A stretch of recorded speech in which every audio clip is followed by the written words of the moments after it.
Dear learners, in this video we will be seeing in detail about the railways and pipelines. Let's get started. Here we will see about the railways. The Indian Railways, it is the largest public sector undertaking in the country. So, first train which is steamed off from Mumbai to Thane, it is in 1853, it is covering a distance of 34 km. So, what is the principal mode of this transport? The principal mode of the transportation of railway for freight and passengers in India. What is freight? It is the good transport which will be in bulk. Okay. So, mainly for the freight transport. Okay. So, here it conducts the multifarious activities like the business, sightseeing, pilgrimage and also the transportation of goods over long distances. So, here it is a great integrating force for more than 150 years. So, what will happen? It binds the economic life of the country and also it accelerates, it improves the development of the industry and agriculture. Now, we will see the distribution pattern of the railways network in India. So, what do you mean by this? Where it is, where you can see the railway construction more. So, the distribution. Okay. So, here if you see the northern plains. The northern plains with their vast level land. So, here you cannot see the, there will not be any mountainous, the rugged mountainous or the any other plateaus. So, here the northern plains will have the vast level land. So, here what happens? The northern plains will have the high density, the population density will also be more, and also here it is because of the alluvial soil, this area is it is also rich in the agricultural activities. So, for all these factors, it is providing the most favorable condition for the growth of the railway networks. The next one, even there are some obstacles there, that is it is having a large number of rivers which is requiring construction of bridges, but it is also a suitable place for the railway network to grow. So, here in the hilly terrains of the peninsular region, the railway tracks are laid through the low hills, gaps or tunnels. The Himalayan mountainous regions are the unfavorable for the construction of railway lines due to the high relief, lack of economic opportunities and also the sparse population. That is why they opted for the roadways. So, here it is also difficult to lay the railway lines on the sandy plain of the Western Ghats and the swamps, that is the wetlands of Gujarat, forested tracts of Madhya Pradesh, Chhattisgarh, Odisha and Jharkhand. And also in Sahyadri, it is a contiguous stretch Sahyadri, it could be crossed only through gaps or passes. So, here the development of the Konkan railway along the west coast has facilitated the movement of passengers and goods recently.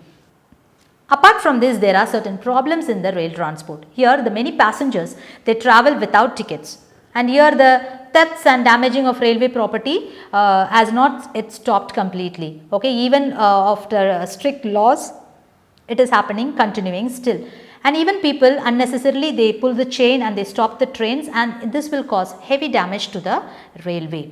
Next, we will see about the pipelines. So, it is a new arrival on the transportation map of India. So, pipelines, if you see earlier, it was used to transport water to cities and industries, but now it is used to transport the crude oil, petroleum products and the natural gas from the oil and natural gas fields to the refineries, fertilizer factories and big thermal power plants. Here the solids, when converted into slurry, can be transported through these pipelines. So, what is slurry? These slurry pipelines,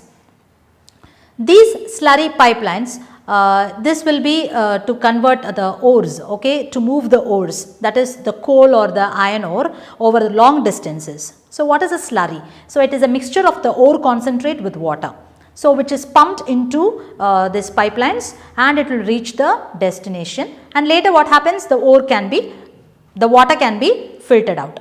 So, these pipelines sometimes if it carries the abrasive properties, it has to be constructed in such a way it should have the thick pipe walls. So, here the initial cost of laying pipelines will be high. So, once you spend for it, then it is very simple. From one side you can supply it and from the other end you can receive it. So, the running cost after laying down the network is very minimal. So, due to this pipelines, the far inland location of the refineries and gas based fertilizer plants is possible. That is the location like the Baroni, Madura and Panipat. And this pipeline, it rules out the transshipment losses and delays. So, it will be very comfortable in transporting these things in the pipelines. Some of the important network of pipelines transportation in the country, it is in the tabular column format. So, in this tabular column you can see the first one, the oil field, from the oil field Upper Assam, it will go to Kanpur via Guwahati, Baroni and Allahabad. The branches are the Baroni, Haldia via Rajband, Rajband to Morigram, Guwahati and Siliguri. There are three important networks of pipeline transportation in the country, from oil fields in Upper Assam to Kanpur via Guwahati, Baroni and Allahabad. It has branches from Baroni to Haldia via Rajband, Rajband to Morigram and Guwahati to Siliguri. The second one from Salaya in Gujarat to Jalandhar in Punjab via Viramgam, Madura, Delhi and Sonipat. It has branches to connect Koyali, that is near Vadodara, Gujarat, Chakshu and other places. The next one is the gas pipeline, that is from Hazira in Gujarat, which connects Jagdishpur in Uttar Pradesh via Vijaypur in Madhya Pradesh. It has branches to Kota in Rajasthan, Shahjahanpur, Babrala and other places in Uttar Pradesh. This pipeline, it is an alternative to railroad transportation also when mines are located in inaccessible and remote areas. This gas pipeline, it is also known as the HVJ pipeline. This project is started in 1986 by GAIL India, that is a Gas Authority of India Limited. It is to supply gas to the fertilizers plants located in the state of Uttar Pradesh. Yes, dear learners, in this video we saw in detail about the railways and pipelines, its various aspects we saw it in detail. In the next video we will be seeing in detail about the waterways, major seaports and airways. Thank you children.